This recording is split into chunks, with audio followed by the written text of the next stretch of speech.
I never used to take any interest in the sun. It was just one more constant in a life full of constants, a nondescript yellow ball in the sky. But then one day I had a thought. If it's a yellow ball, why do children draw lines coming out of it? That was 4 years ago. Today I know there's nothing nondescript about the sun. It isn't yellow. It's white or lilac or magenta or green or flaming orange, or it's 100 colours at once. And it isn't a ball. It's a brilliant 5-pointed star, or a colossal sphere with hazy edges that seep into the midday sky.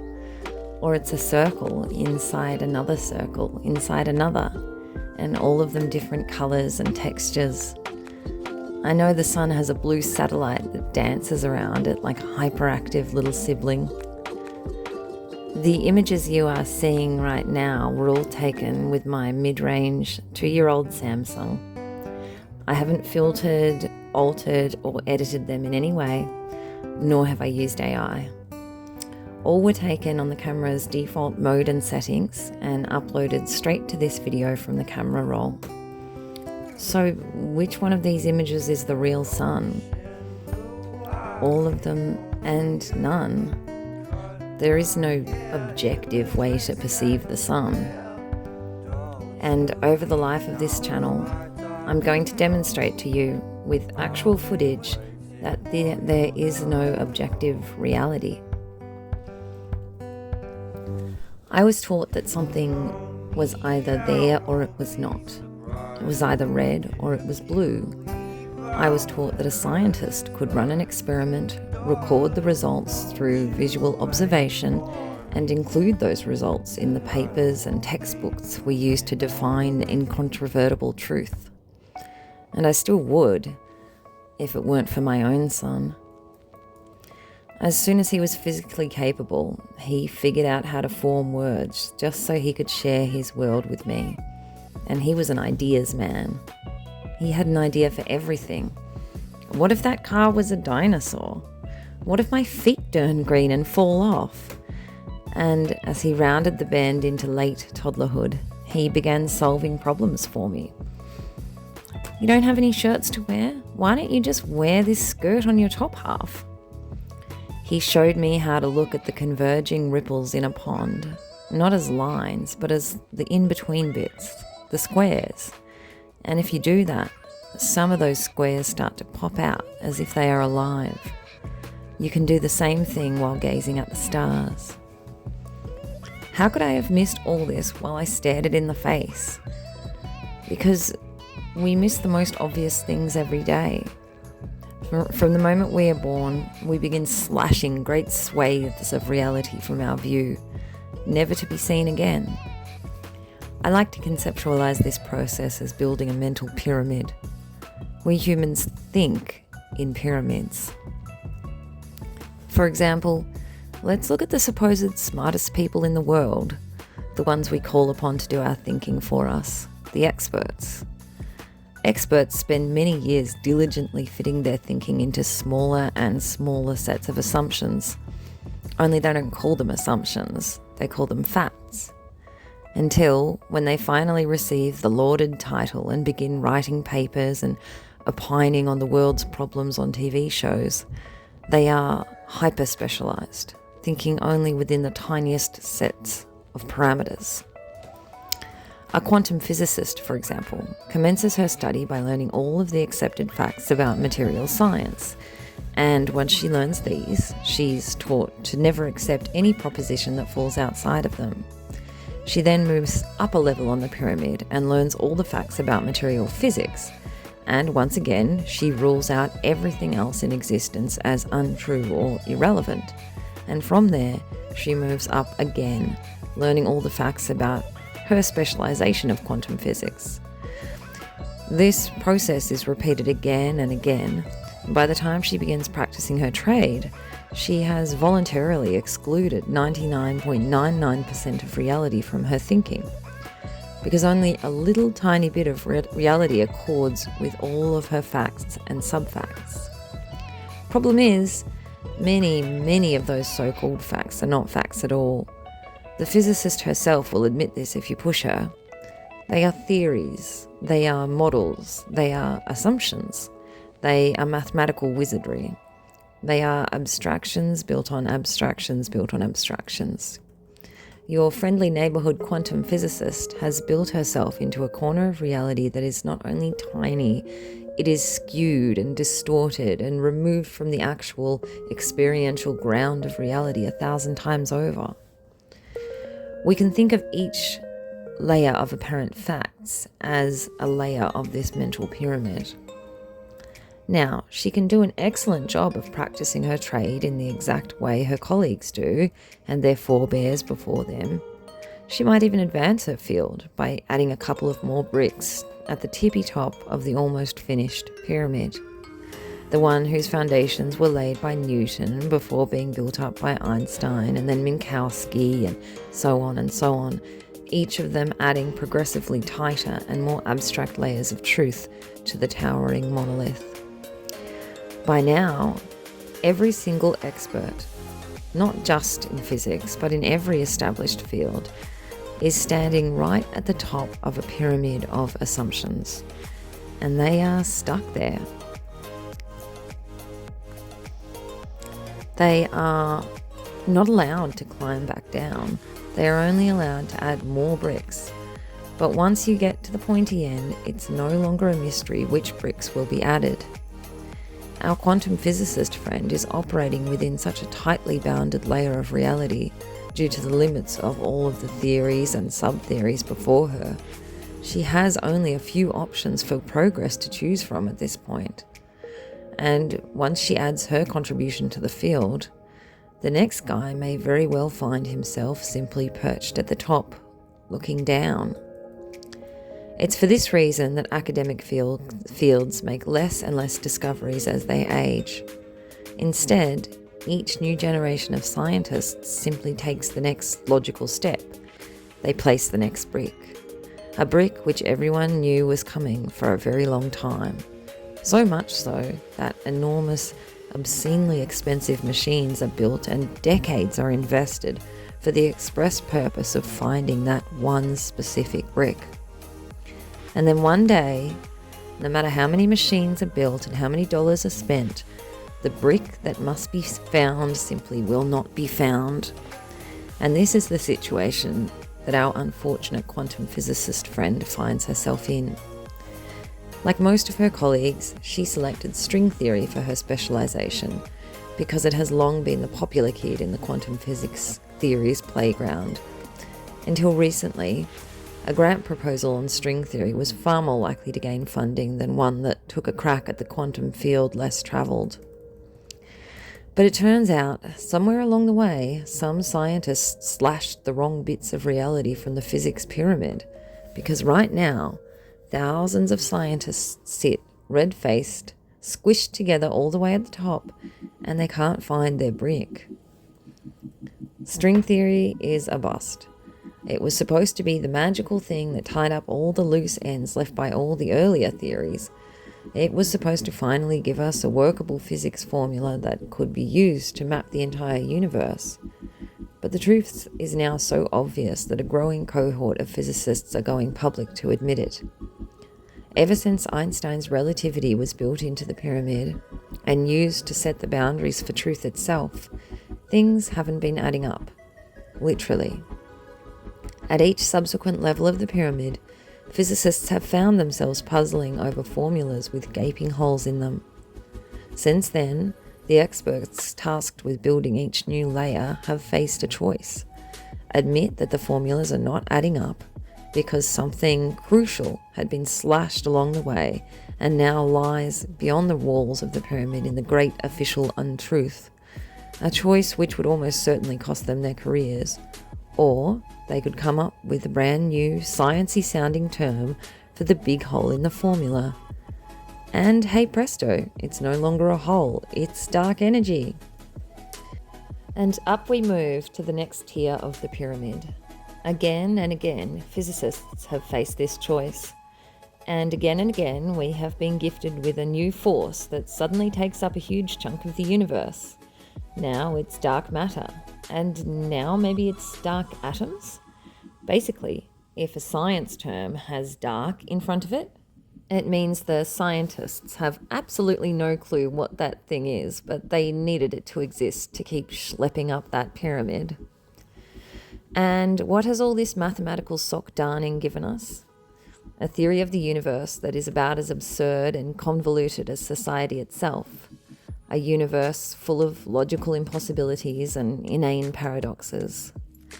But when I look at the perfection of a sunset or a butterfly's wings, I just can't believe that something so absolutely pristine could come from a universe so groaning with unwieldy mistakes. For decades, this patch-as-you-go technique allowed physics to labour on, but all the dark energy in the universe could not save string theory. It was touted as the apex theory, the thing that would make sense of all the mysteries and unite all the irreconcilable truths. But even after bending and twisting and turning the theory inside out, the experts still haven't been able to realise their dream of a so-called theory of everything. Our poor quantum physicist friend is stranded up there with the best of them. Collectively, she and her colleagues have been trying to lay that final brick for 60 years. But the pyramid is just too pointy. The limits of truth have been set so tight and subject to so many incompatible rules, there is simply no more room left. Okay, so the question is, with all our experts marooned at the top of pyramids, how are we ever going to discover anything about the stuff they slashed from view as they climbed? What about the vastness that lies in between the pyramids? If the experts, by their own admission, are no longer making novel discoveries, if they are only ever giving us that next brick, how can we, humanity, possibly hope to discover anything new at all? Now, you might be thinking, well, any scientist or doctor or engineer can just choose to study those in-between spaces. But remember, to become one of these experts, you are required to climb your field's pyramid. You are trained to accept all of the categories and subcategories of apparent facts that make up your pyramid as the incontrovertible truth. The foundation of the physics pyramid is Newton, and then Einstein's relativity, and then Minkowski, and so on. And if you were to propose to our quantum physicist friend that she study the bits of reality that don't fit in with these theories, she would chuckle and inform you that these theories are the litmus test for truth itself. If something doesn't fit, it's not true, and so she won't, and by the rules of her profession, cannot study it. But the physicist is conflating theory with truth itself. A theory is a model. It's one mathematical way to map the universe in order to make it easier for us to measure and compare things within it and draw conclusions about these things. But one map is one map. The universe can be mapped in near infinite ways. Just because we've all been trained to refer to Einstein and Co.'s theories as the laws of nature doesn't mean God herself wrote them. In truth, the theories physicists rely on are deeply imperfect. People have been demonstrating their errors since relativity's big debut at the turn of the 20th century, but to no avail. Because if a theory is submitted into the physics fraternity which is incompatible with relativity, it is either labelled illegitimate or simply left to languish in the sea of unfunded, unpublished science that didn't fit in with the converging walls of the truth pyramid. Academics who stick to the script are rewarded with journal publication, grant funding, and an admiring public to boot. Those who do not play the game are frozen out of the fraternity. Now, we've been picking on Einstein because he's a big fish, but his work is but one example. The truth is that the physics pyramid is groaning with theories whose gaping holes have been discovered too late, once they have already been concreted into a foundational layer of the truth pyramid. And of course, the problem isn't limited to physics or even science.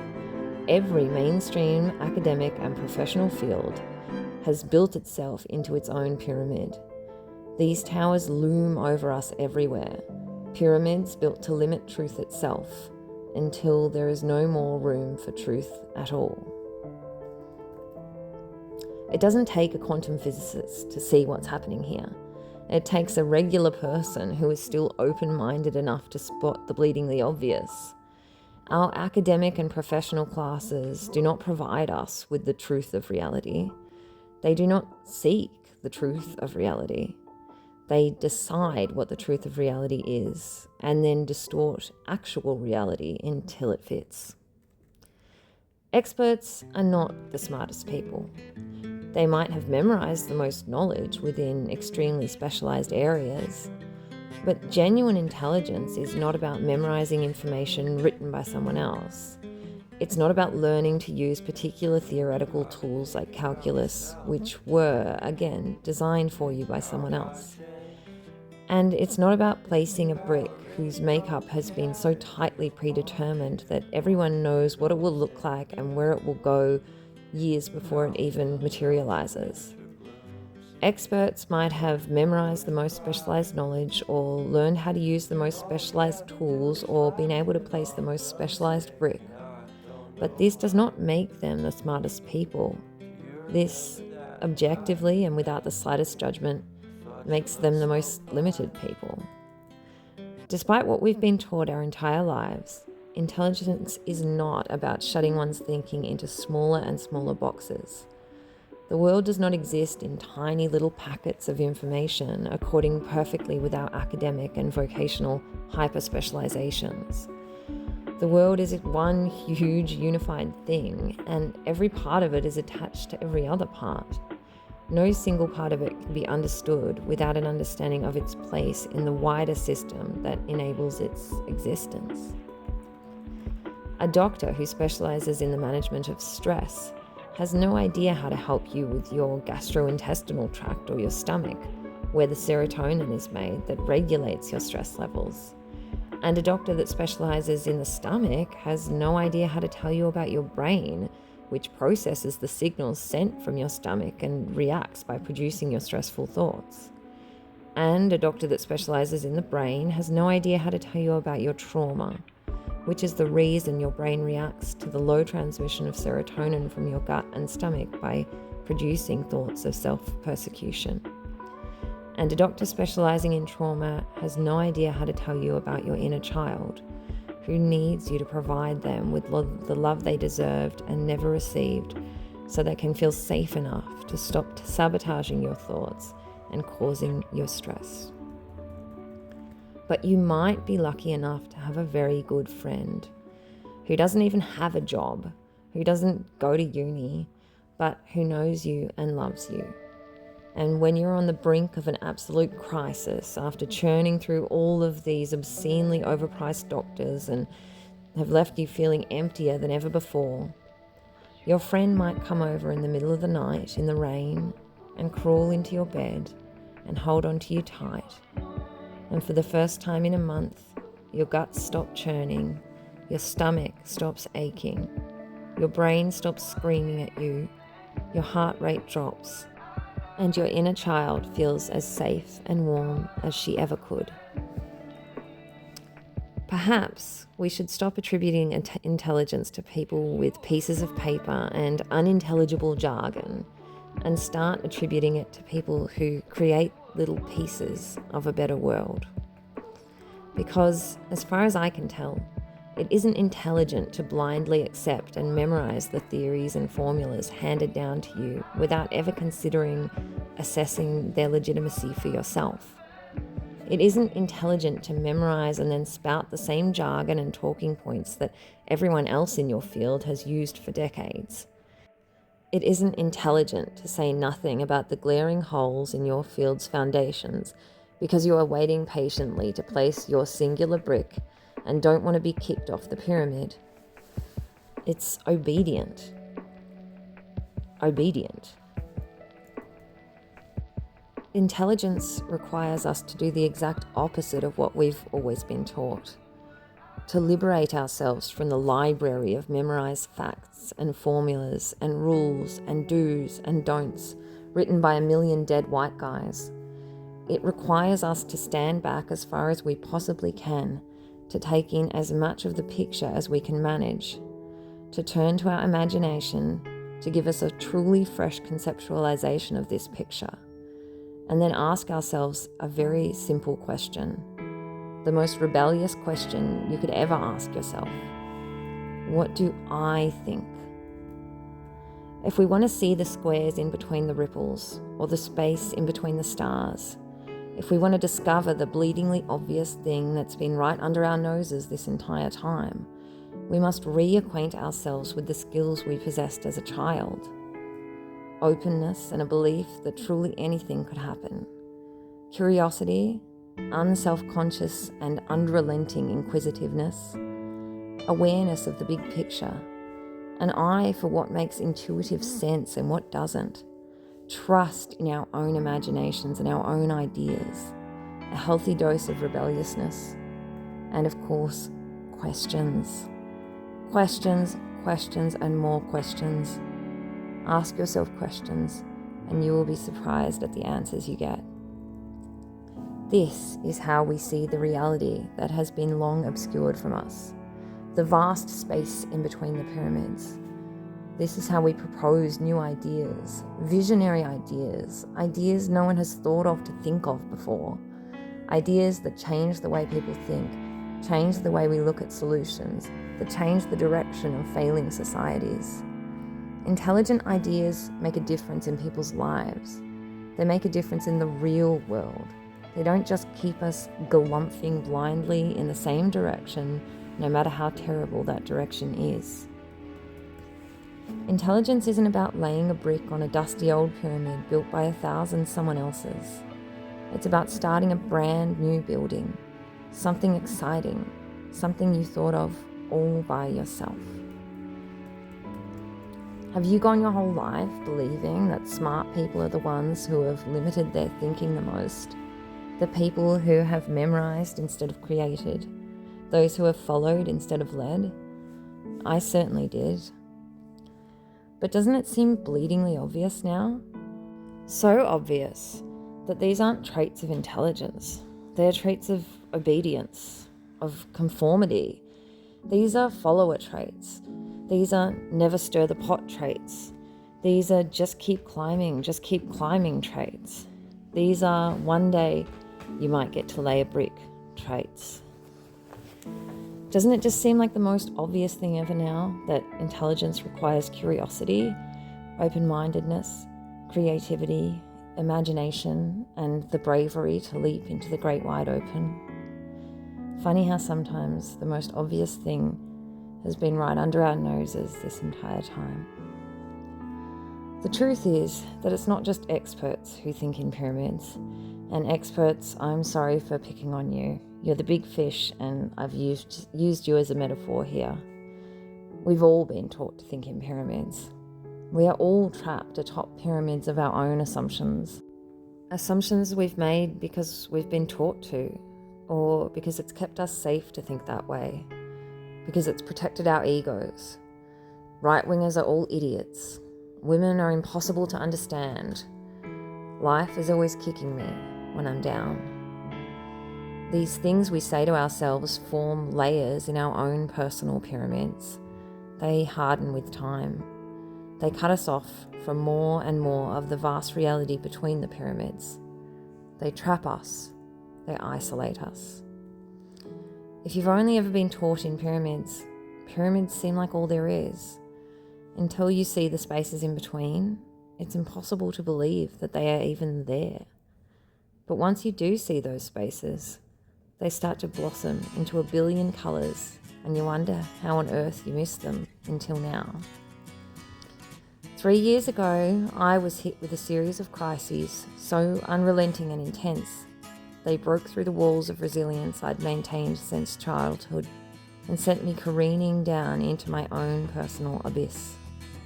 It wasn't depression. What I experienced was so totalizing, it was more akin to general anesthetic. My soul had been shocked right out of my body. When I emerged from this period, dazed and wide-eyed, the identity I'd come to think of as mine had been dissolved, like acid through paper. The convoluted labyrinth of assumptions that had limited my own reality and represented my own pyramid had been wiped away, and in their place, nothing but the pure, nameless stimulus under my nose. The world was thoughtless, pristine, and infinite. I had been given a truly miraculous opportunity to start life again, to remake myself by myself. This was how I began to see the reality between the pyramids. I no longer see things as static. The world, especially the natural world, morphs and changes as I morph and change. The sun looks different depending on the day, depending on the hour, depending on my mood, but it always looks enormous, colourful and brilliant. The water, the trees, every one of them explodes with colourful life that was once hidden from my gaze. The clouds appear to exist in 5 dimensions. The colour palette I knew has expanded to 3 times the size. Everything I see changes and develops, and then changes again. And I'm only just getting started. My trusty mid-range Samsung has accompanied me over the last 3 years. And now I finally feel ready to share the hundreds of thousands of photos and videos I've taken to document my reality as it's blossomed like a rose. I cannot tell you why the camera so faithfully represents what I see with my eyes. I just know that it does. To make things absolutely clear, I guarantee that I will never publish an image or video on this channel that has been filtered, edited, or altered in any way, nor will I use AI. What you see will always be straight off my camera roll. And the sun is just the beginning. Every single day over the past 3 years, I have marveled as a new element of reality has taken shape before my very eyes, and I have snapped my way through all of it. The next video you're about to see is a sneak peek of the videos to come, but I don't want to give away too many surprises. I hope you'll stick around and help me form a community of intrepid reality explorers. Over the coming months, I'm going to be sharing my huge library of photos and videos of phenomena that I discovered between the pyramids. And hopefully I can inspire you to go seeking your own brand new pieces of reality. Together, we can map a whole new world. If you'd like to support me, I'll be starting a Patreon very soon, or you can buy framed still prints of the images I show on this channel by emailing me at the link in the description. If you don't have spare money right now, I'd really appreciate if you'd subscribe and help me spread the word, so I can have a chance at cracking the algorithm. This is my passion and I've committed to it full time, so your support would mean the world. I'd also love to have you in what I hope will be an incredible, creative, loving community. We can hang out on Patreon and in the comments of the videos, and hopefully one day we can all get together. The old reality is no fun for anyone. We all know this. The good news is, if we want a new one, we don't have to fight bloody wars or stage intractable rebellions, or be elected to government inside the ancient pyramidal systems that were built to thieve and co-opt our power. Instead, let's hold hands and leap into the in-between. Bring the children.